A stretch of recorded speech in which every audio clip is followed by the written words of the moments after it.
Hi, I'm Marty Nemko. This is another of my short stories of the type that's in my book, Senior Stories, which is available on Amazon.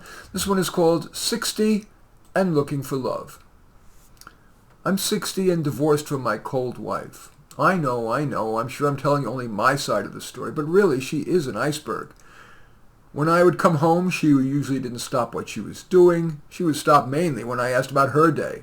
And 5 minutes later, slightly guilty, she would ask about my day, but would pay only half attention.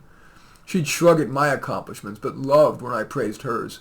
Physically, well, let's just say ice.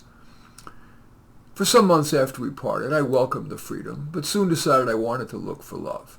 First, I asked friends if they knew a good match. At our age, though, they didn't, so their choice would be to say no or to suggest a not-so-well-matched woman.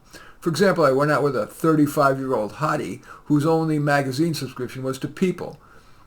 I'm 60, no hottie, and subscribe, for example, to the Wall Street Journal and to the Lex Friedman podcast. Then I figured that a way to access lots of those fish in the sea would be to go to Match.com. But I found that sea shark-infested. Truth stretchers about their job, their intelligence, their humor, and, of course, their looks. I showed up for the de-rigueur first coffee gate one time, peered at everyone, and was sure that my date had stood me up. Nope, there she was in full decrepitude, bearing no more resemblance to her Match.com photo than to Cindy Crawford's. I'm not poor, so I figured I'd spend a few grand on a matchmaker.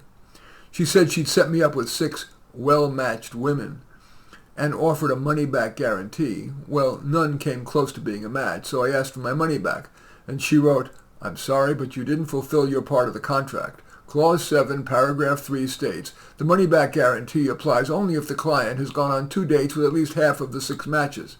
You only went on first date, so you are ineligible for a refund." I'm not litigious, so I just sighed. A $5,000 lesson. Then I figured maybe I would do better at an in-person event. So I went to a few singles seminars, but the content seemed so obvious, like, it's important to listen well.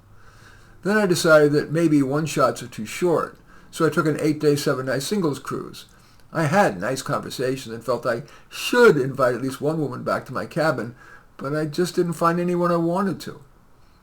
I recounted my travails to my favorite barista, who's probably 21 at most. She was, a good listener, and as usual kind, and we became friends. She called me the father she wished she had had. Maybe that's enough love for me, at least for now. In any event, that story is called 60 and Looking for Love. As usual, I welcome your thumbs up and accept your thumbs down. I always look forward to your comments and especially like it if you hit the share button below. Share on your social media so that my efforts can have broader impact. And I am flattered if you choose to subscribe to my channel, and certainly would welcome you taking a look at any of my 27 books, including the one that's most relevant to this story, which is Senior Stories. In any event, I do thank you for watching. I am Marty Nemko.